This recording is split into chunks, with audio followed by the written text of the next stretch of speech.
El juego de la vida y cómo jugarlo. Capítulo 5. La ley del karma y la ley del perdón. El hombre no recibe más de lo que da. El juego de la vida es un juego parecido al lanzamiento de un boomerang. Aquello mismo que un hombre piensa, sus acciones y sus palabras termina por manifestarse, tarde o temprano, con una precisión que es realmente asombrosa. Aquí nos encontramos con la ley universal del karma, que significa en sánscrito retorno. Todo aquello que un hombre siembra, eso mismo cosechará. Una de mis amigas me contó la historia siguiente, que ilustra perfectamente esta ley. Una de mis tías me ayudó sin darse cuenta de lo que hacía al liberarme de mi karma personal. Aquello mismo que yo decía, otro me lo repetía.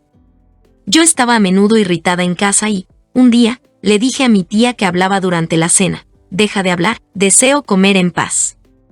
Al día siguiente, desayunaba con una señora a la que quería causar una buena impresión. Yo hablaba con animación, hasta que ella me dijo: deja ya de hablar, deseo comer en paz. Mi amiga se encuentra en un nivel elevado de conciencia. Por lo tanto, su karma actúa más rápidamente que el de una persona que está todavía sobre el plano mental. Cuanto más sabemos, más son las responsabilidades que nos vemos obligados a asumir. Aquel que conoce la ley espiritual y no la practica, sufre mucho las consecuencias. El temor al Señor, la ley, es el comienzo de la sabiduría. Si comprendemos que la palabra del Señor significa ley, muchos pasajes de la Biblia se volverán más claros. La venganza es mía, para mí la retribución, dijo el Señor, la ley. Esta es la ley que venció, y dotado de los poderes de la dominación. Ahí está, pues, la idea perfecta del hombre, tal como se halla registrada en el entendimiento divino, esperando que el hombre la reconozca, pues él no puede ser más que aguarrió todo, pero usted ya ha pagado y eran. El deseo es una fuerza formidable. Debe ser canalizado convenientemente, si no irá inmediatamente seguido por el caos. El hombre no debe pedir nunca más que aquello que le pertenece por derecho divino. Volviendo a nuestro ejemplo anterior, si la señora en cuestión hubiera tenido la costumbre mental de decir: si esta casa que deseo es mía, no la puedo perder, si no me pertenece, déme, Señor, su equivalente. El propietario quizás habría encontrado una solución armoniosa, si eso hubiera estado en la elección divina, o bien otra casa habría sustituido a la primera. Todo aquello cuya manifestación se ve forzada por la voluntad personal será siempre una mala adquisición, por lo tanto, siempre conducirá al fracaso. El hombre ha recibido esta afirmación: que se haga mi voluntad, y no la tuya. Y, cosa bien curiosa, el hombre siempre obtiene aquello que desea cuando renuncia a su voluntad personal, permitiendo así que la inteligencia infinita pueda actuar a través de él. Quédate tranquilo y espera en silencio la liberación del Señor, la ley. En otra ocasión, una señora vino a verme presa de una gran angustia. Se sentía realmente muy angustiada después de saber que su hija había decidido hacer un viaje que a ella le parecía muy arriesgado. Según me dijo, había utilizado todos los argumentos posibles, enumerando los peligros que asumía al emprender este viaje, pero su hija no la quiso escuchar y decidió partir. Le dije a esta madre: usted impone su voluntad personal a su hija, y no tiene el derecho. Además, su miedo no hace sino atraer este viaje, pues el hombre atrae a sí mismo aquello que teme.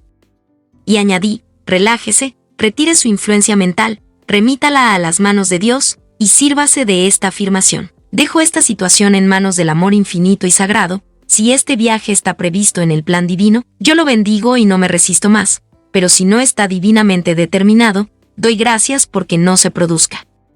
1 o 2 días más tarde, su hija le anunció: madre, renuncio a mi viaje, y la situación retornó a su posición original. Aprender a mantener la calma es algo que parece difícil al hombre. Volveré a tratar más detalladamente esta ley en el capítulo dedicado a la no resistencia. Daré ahora otro ejemplo de la manera en que cosechamos aquello mismo que sembramos.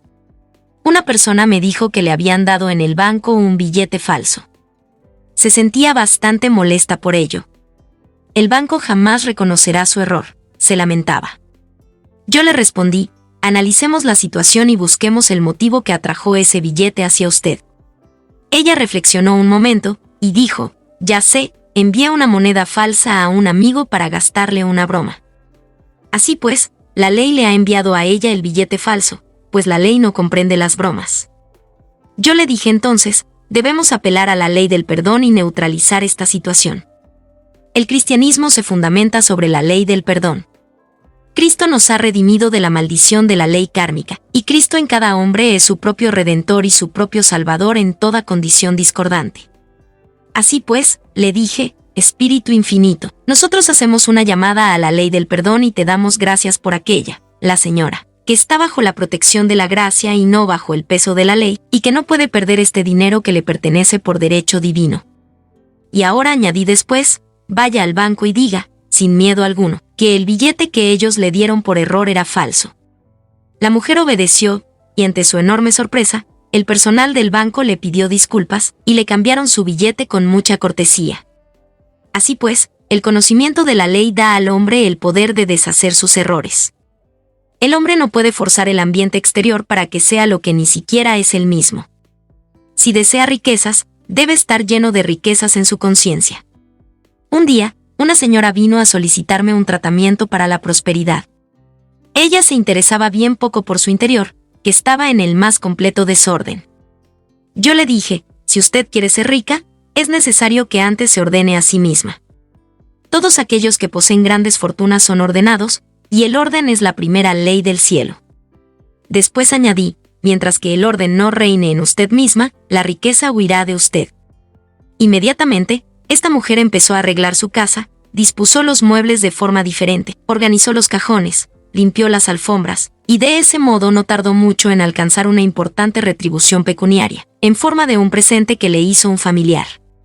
Cambió y dirigió sus negocios pecuniarios vigilando su entorno, y, ahora, todo se dirige hacia la prosperidad, sabiendo que Dios es su fuente. Muchas personas ignoran que dar es invertir, y que atesorar, ahorrar en exceso, conduce invariablemente a experimentar pérdidas. Aquel que da con liberalidad será más rico que aquel que ahorra en exceso, pues éste no hace más que empobrecerse. He aquí la historia de un señor que deseaba comprarse un abrigo de piel. Acompañado por su señora, se dedicó a visitar numerosas tiendas, pero no pudo encontrar lo que buscaba. Todos los abrigos que le presentaban le parecían de aspecto mediocre. Finalmente, encontró uno que valía $1,000, pero el dueño de la tienda dio su autorización para que le redujeran el precio a $500, al considerar que la temporada ya estaba bastante avanzada.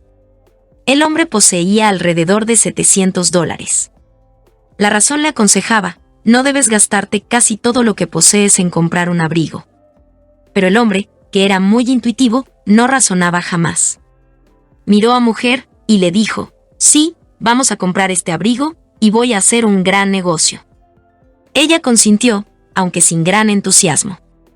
Alrededor de un mes más tarde, el hombre recibió un pedido por valor de $10,000. El abrigo le había dado una tal conciencia de la prosperidad que él la había atraído. Sin este abrigo, no habría podido realizar este importante negocio. Fue una inversión que le permitió obtener grandes ingresos. Si el hombre no hubiera escuchado sus intuiciones, que le decían que debía gastar o dar, esa misma suma de dinero se la habría gastado de todos modos sin obtener beneficio alguno, o de una manera inadecuada. Una señora me contó que en el Día de Acción de Gracias había informado a su familia de que ofrecería la cena tradicional. Tenía el dinero necesario, pero decidió ahorrar. Algunos días más tarde, un ladrón entró a hurtadillas en su habitación y le robó el montante exacto de la cena. La ley sostiene siempre a aquel que gasta sin miedo y con sabiduría. Ocurrió en cierta ocasión que una de mis alumnas salió de compras acompañada por su pequeña sobrina. La niña quería un juguete, pero su tía le dijo que no podía permitirse comprarlo en aquellos momentos. De repente, se dio cuenta de que estaba cediendo a la idea de la pobreza, en lugar de remitirse a Dios, a su providencia. Así pues, compró el juguete, y cuando regresó a su casa se encontró en la calle la cantidad exacta que había pagado poco antes. Nuestros recursos son infinitos e infalibles cuando nuestra confianza es absoluta, pero la confianza y la fe deben preceder a la demostración. Que sea hecho según tu fe. La fe es la sustancia de las cosas que esperamos, la evidencia de las cosas que no vemos, pues la fe mantiene la visión estable, las imágenes adversas se disipan y en el tiempo requerido, nosotros cosecharemos, si no vacilamos. Jesucristo nos ofreció la buena nueva, el Evangelio, que enseña una ley más elevada que la ley del karma. Es la ley de la gracia, o perdón. Esta ley libera al hombre de la ley de la causa y el efecto, de la ley de las consecuencias. Por la gracia y no por la ley. Se nos dice que cosecharemos lo que hayamos sembrado, los dones de Dios se derraman sin parar sobre nosotros. Todo aquello que posee el reino está en él. Este estado de bendición continuo espera a aquel que ha logrado superar el entendimiento y el pensamiento mortales. Las tribulaciones existen en la comprensión mortal, pero Jesucristo dijo, «Ten valor, yo he vencido al mundo». El pensamiento carnal se corresponde con el pensamiento del pecado, de la enfermedad y de la muerte. Jesús comprendió su irrealidad absoluta y afirmó que enfermedad y tristeza pasarán y que hasta la propia muerte, su último enemigo, será vencida. Hoy, desde el punto de vista científico, sabemos que la muerte puede ser vencida al imprimir en el subconsciente la convicción de la juventud eterna y de la vida eterna. El subconsciente es la fuerza sin dirección, ejecuta sin discutir las órdenes que recibe. Al trabajar bajo la dirección del superconsciente, el Cristo o Dios en el hombre, se alcanzará la resurrección del cuerpo. El hombre no rechazará más su cuerpo en la muerte, sino que se transformará en un cuerpo eléctrico como cantó el poeta Walt Whitman, pues el cristianismo está fundamentado sobre el perdón de los pecados y sobre un sepulcro vacío.